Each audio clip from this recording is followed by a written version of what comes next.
자, 두 번째 챕터 소방시설입니다. 소방시설은 불이 났을 때 쓰이는 모든 설비들을 의미하는데요. 일단 소방시설에서 불이 난 경우에 일단 불을 꺼야 되겠죠. 그래서 소화설비가 필요합니다. 그 다음에 불이 난 것을 알려야 돼요. 그것을 경보설비라고 하고, 불이 난 걸 알리는 이유는 사람들이 도망가라고 이제 알리는 거죠. 그래서 소화설비, 경보설비, 피난설비, 이렇게 세 가지가 소방시설의 구성 요소입니다.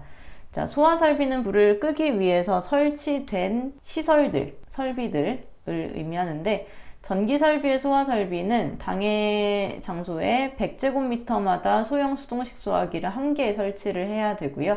그리고 소요 단위랑 능력 단위에 대한 내용은 굉장히 중요한데, 자, 소요 단위라는 것은 소화기 1개로 그 공간을 몇 제곱미터만큼 끌 수 있는지를 정한 겁니다. 여기가 제조소, 저장소, 취급소 이렇게 나누어져 있고, 내화 구조, 비내화 구조 이렇게 있는데, 우리가 나중에 뒤쪽 파트에서 배우겠지만 위험물을 취급하는 장소인 제조소, 저장소, 취급소는 각각 종류가 1개, 8개, 4개의 종류가 있습니다. 그래서 제조소랑 취급소는 종류가 조금 적은 만큼 소화기 1개로 끌 수 있는 그런 면적이 작고, 저장소는 종류가 많은 만큼 소화기 1개로 끌 수 있는 면적인 소요 단위의 크기가 크구나, 이렇게 연결하시면 좀 더 좋을 것 같고요. 내화 구조는 불에 잘 견디는 구조입니다. 그러니까 불이 쉽게 퍼져나가지 않고 어느 정도는 이제 현상 유지를 하는 상황이에요. 그러면 이 소화기 하나로 좀 커버할 수 있는 면적이 커집니다. 대신 비내화 구조는 불에 못 견디는 구조이기 때문에 불이 났을 때 금방 타버리니까 소화기 1개로 끌 수 있는 면적이 반으로 줄어든다, 이렇게 보시면 되겠고, 이 위험물을 소화기 하나로 끌 때 그 내용을 소화기 하나로 끌 수 있는 용량을 산정하는 기준은 지정수량의 10배만큼을 소화기 하나로 끌 수 있다라고 지정했다라고 보시면 됩니다. 그래서 문제에서 이 위험물의 소요 단위를 구하시오라고 하면은 지정수량 곱하기 10분의 문제에서 주어진 수량을 이제 계산을 해주시면 되겠습니다. 자, 소요 단위에 대응하는 불을 끌 때 이 약재가 얼만큼의 능력을 발휘할 수 있는지를 지정한 건데요. 자, 물통이 8리터인 경우 0.3의 능력이 있고, 수조에 물통 3개가 있는 경우에는 80리터에 1.5, 수조에 물통 6개는 190리터에 2.5, 마른 모래는 50리터에 0.5, 팽창질석, 팽창진주함은 160리터에 1.0입니다. 그래서 기본적으로는 이 표에 있는 용량과 능력 단위를 이렇게 맞추는 것으로 출제가 되지만, 조금 더 응용이 된다면 소요 단위와 맞춰질 수 있는 이 소화 설비의 용량은 몇 리터가 되어야 하는가, 이렇게도 문제가 출제됩니다. 자, 아래쪽에 보시면 되는데요. 자, 팽창진주함은 능력 단위 1일 때 용량이 몇인가, 1일 때 160리터다, 이런 식으로 단순하게 푸는 문제가 있는 반면에 이런 식으로 소화설비의 소요 단위의 합을 옳게 나타낸 거, 이렇게 구하는 건데요.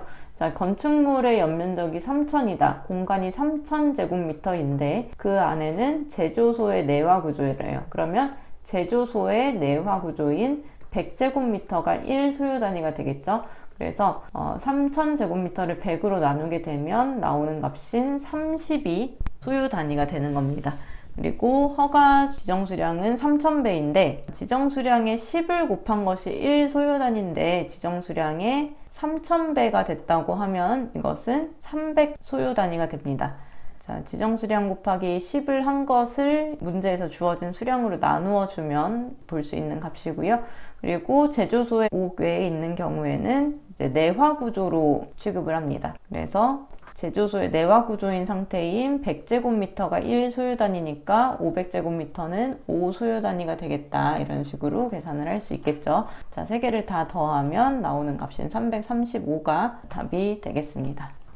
소화 설비의 종류로서 불을 끄는 설비를 크게 일단 4가지로 나눕니다. 자, 소화를 하기 위해서 옥내 소화전, 옥외 소화전, 스프링클러, 물분무 등, 옥내, 옥외, 스프링에 들어가지 않는 나머지를 다 물분무 등으로 묶은 거예요. 자, 옥내 소화전은 건물 안에 있는 그 소화전이고, 5개 소화전은 바깥에 있는 거, 스프링클러는 천장에 달린 거, 그리고 이 외에 나머지 것들은 다 물분무 등 소화설비가 된다라고 보시면 되는데, 소화설비 중에서 물분무 등 소화설비가 아닌 것이라고 출제가 될 수 있으니까 옥내 5개 스프링 중에 하나가 답이 될 수 있습니다. 자, 옥내 소화전 설비는 이렇게 건물 안에 있는 소화전을 보신 적이 있으시죠?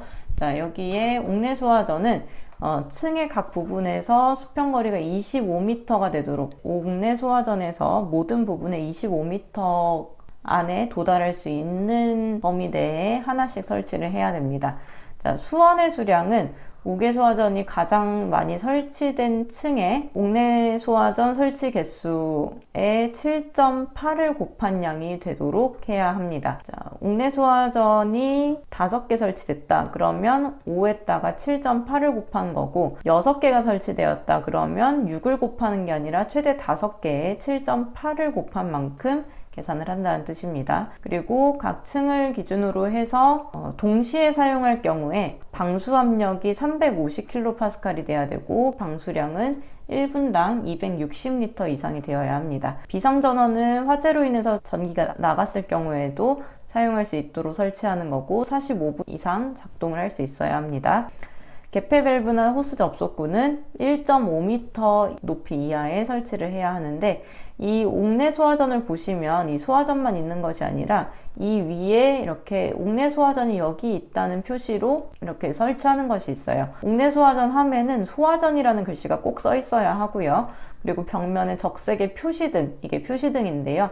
표시등은 각도가 15도, 10m 이상의 거리에서도 이제 식별이 가능해야 합니다. 자, 개폐 밸브나 혹스 접속구는 1.5m 이하의 높이에 설치를 해야 되고, 축전지 설비는 벽으로부터 0.1m 이상 떨어뜨려서 설치를 합니다. 자, 이 옥내 소화전에 물을 공급할 때 이제 들어가는 이제 펌프의 세기를 구하는 방식인데요. 이 가압 송수 장치는 펌프를 생각하시면 되고요. 물을 밀어주는 그런 장치가 고가수조, 높은 곳에 있는 수조인지 압력이 들어가는 수조인지 펌프인지에 따라서 이제 거기에 나오는 그런 숫자에다가 35를 더하거나 아니면 0.35를 곱하는 형식으로 풀게 되는데, 자주 출제되는 부분은 아니라서 이런 유사한 문제를 보시면 그 해설을 통해서 이런 공식으로 풀면 되는구나 정도로 보시면 되겠습니다.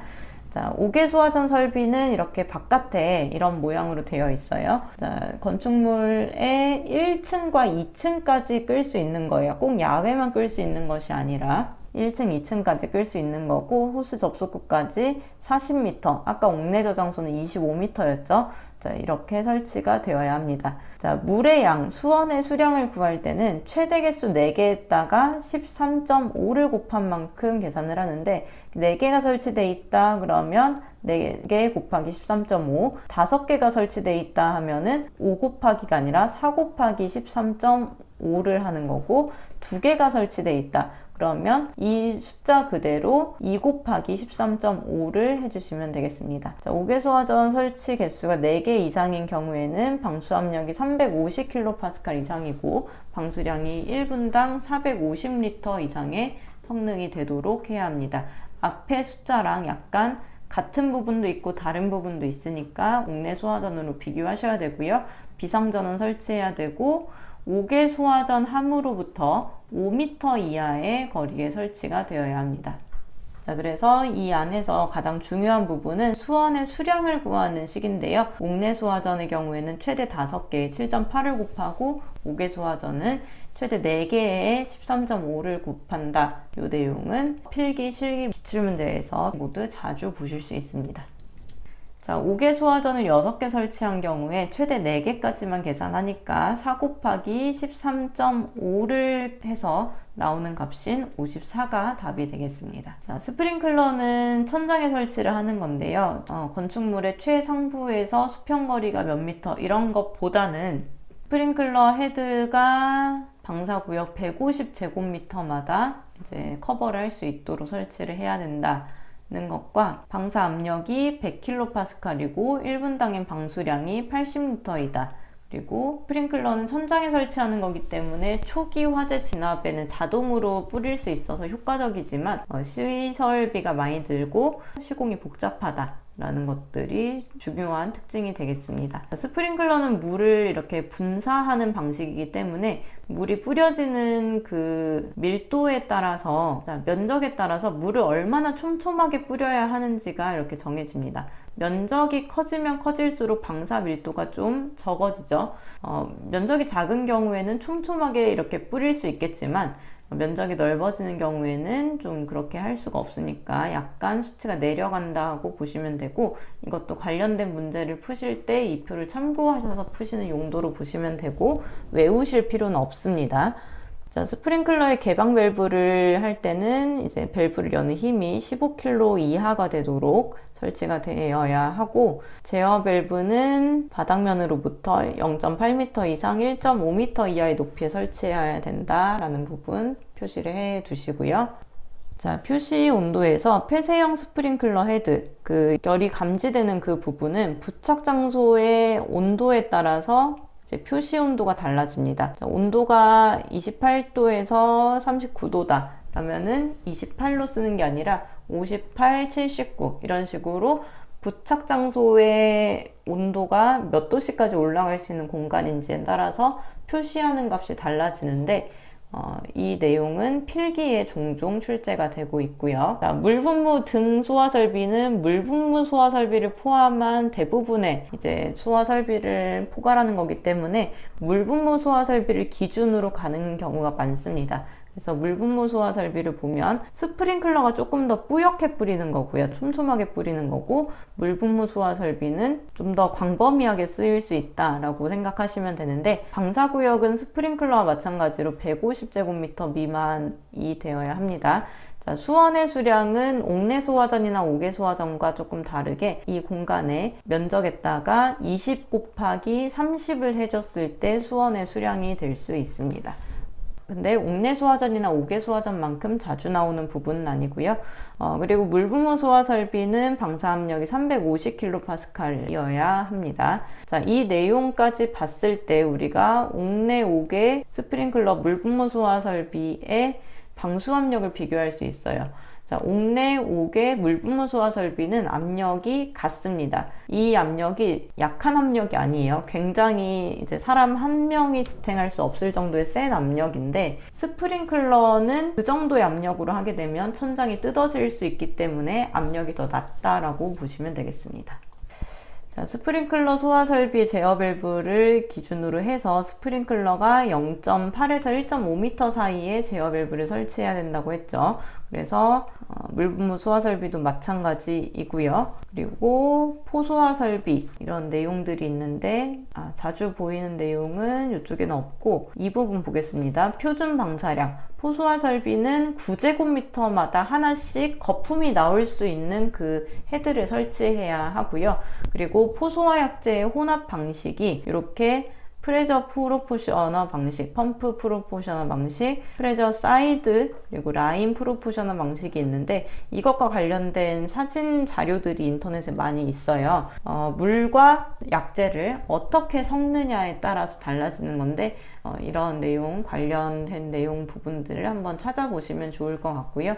그리고 포소화 설비가 나오는, 거품이 나오는 방출구가 1형, 2형, 3형, 4형, 그리고 특형이 있습니다. 자, 여기에 이제 포방출구를 구분하는 기준이 지붕이 고정되어 있는 탱크에 위에서 주입하는지, 그리고 지붕이 고정되어 있는 구조에서 하부에서 이렇게 주입을 하는지, 그리고 이제 부상 덮개 부착 지붕 구조인지 부상 지붕 구조인지에 따라서 이제 각각의 상황마다 포 방출구가 달라진다라고 보시면 되겠습니다. 일단 종류부터 보시고 나중에 관련 문제를 통해서 세세한 부분은 기출문제 푸시면서 정리하셔도 크게 상관은 없습니다. 대신 실기시험 보실 때는 기능장에서 이 포소화 약제 혼합 방식과 포소화 설비 포 방출구를 자주 내기 때문에 산업기사에서도 충분히 다룰 수 있는 부분이라서 나중에 한 번 더 정리를 하시면 좋겠습니다.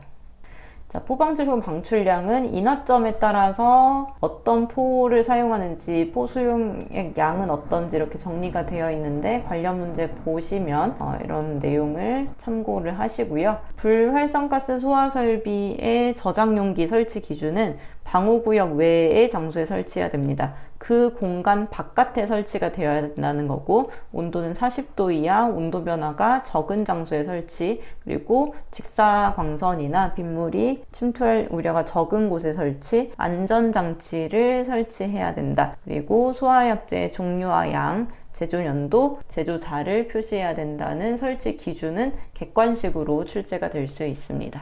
자, 할로겐 화합물 소화 설비에서 방사 압력이 240이, 1211, 1302마다 압력이 어떻게 되는지, 충전 압력이 어떻게 되는지 이런 내용들이 있는데 출제가 되기는 합니다. 아예 안 되는 부분은 아니지만 자주 볼 수 있다고는 하기가 어렵기 때문에, 그리고 다른 부분에 비해서 중요성이 그렇게 막 크진 않기 때문에 아직은 암기하지 마시고 기출문제를 통해서 보시면 좋을 것 같고요. 자, 이런 내용들, 충전은 어느 정도로 해야 된다, 소화약제 방사량은 소화약제별로 이렇게 해야 된다, 이산화탄소 소화설비는 충전비가 이렇고 압력 경보장치는 언제 작동을 해야 되고, 이런 내용들이 있는데 먼저 내용을 외우지 마시고 문제를 통해서 보시는 부분입니다. 자, 분말 소화설비에서는 전역 방출 방식이 30초 이내에 균일하게 방사할 것, 이라는 내용이 있는데 그것보다 더 중요한 것, 이거는 꼭 아셔야 돼요. 자, 분말 소화 설비는 가루죠. 가루가 방출될 수 있게 해주는, 밀어주는 가스가 있습니다. 밀어주는 기체들인데요. 자, 이 분말과 반응하지 않으면서 밀어주기만 할 수 있는 불활성 가스들, 질소와 이산화탄소가 쓰입니다. 분말을 밀어주기 위한 역할로 사용되는 가스 두 가지를 기억을 꼭 하셔야 합니다. 자, 이렇게 이제 소화 설비를 설치하는 경우도 있지만 우리가 가장 간편하게 쓰는 것은 이런 수동식 소화기입니다. 직접 핀을 뽑아서 눌러서 이렇게 쓰는 그 소화기인데요. 자, 대형 수동식 소화기는 보통 지하철에 많이 설치가 되어 있고요. 소형 수동식 소화기는 요즘은 이제 법제화되어서 모든 공간, 회사든 집이든 어떤 공공시설이든 모든 공간에 소형 수동식 소화기가 하나씩 있어야 합니다. 자, 근데 이 소화기를 어떻게 설치해야 되냐면 대형 수동식 소화기는 30m마다 하나씩, 소형 수동식 소화기는 20m마다 하나씩 설치해야 된다는 내용을 보시고 넘어가시면 되겠습니다. 자, 경보 설비는 불이 난 것을 사람들에게 알리기 위한 설비이고요. 소리가 나는 것들을 의미합니다. 그래서 소리가 나는 자동화재 탐지 설비, 경보 설비, 확성 장치, 비상 방송 설비들이 있는데 이런 것들은 지정 수량의 10배 이상의 위험물을 취급하는 곳이면 이 중에 하나는 꼭 설치를 해야 합니다. 자, 근데 취급하는 수량에 따라서 자동화재 탐지 설비가 가장 좋아요. 자동화재 탐지 설비를 설치해야 되는지 아니면 다른 걸 설치해도 되는지가 구분이 되는데, 제조소나 일반 취급소에는 500제곱미터이거나 100배이거나 옥내 저장소가 150제곱미터 100배이거나 옥내 저장소가 6m인 경우, 그리고 주유취급소는 옥내 주유취급소, 이런 경우에 해당하면 다 위험한 경우입니다. 위험하니까 좋은 걸 써야 돼요. 자동화재 탐지 설비를 설치해야 되는 경우, 높이가 높거나 면적이 크거나 지정 수량이 많거나 이런 식으로 이제 정해진 경우에는 자동화재 탐지 설비를 꼭 써야 되고요. 여기에 해당하지 않는 경우에는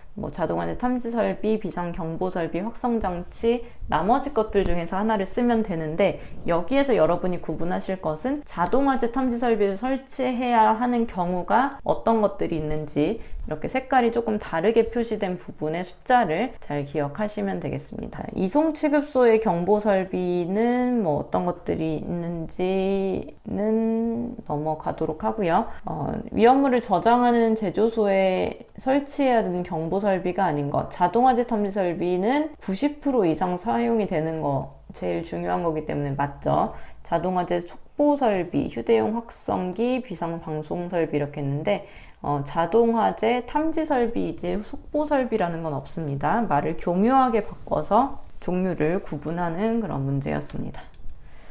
자, 피난 설비에 대해서는 굉장히 내용이 간단한데요. 사람들이 도망갈 때 그 불빛을 보면서 갈 수 있게 설치되어 있는 비상구 표지판 아시죠? 자, 그거를 유도등이라고 하는데 유도등을 피난설비라고 보는 것입니다. 자, 피난설비는 어디에 설치하냐면 주유취급소 중에서 2층 이상의 부분을 점포, 휴게음식점, 전시장으로 사용하는 것에 있어서 설치해야 합니다. 자, 그래서 유도등만 기억하지 마시고 주유취급소 2층 이상, 점포, 휴게음식점, 전시장까지 기억을 하셔야 됩니다. 자, 이런 식으로 주유취급소 중에 어디에 설치하는가 라고 나오면 항상 요 칸에 들어갈 수 있는 말은 유도등입니다.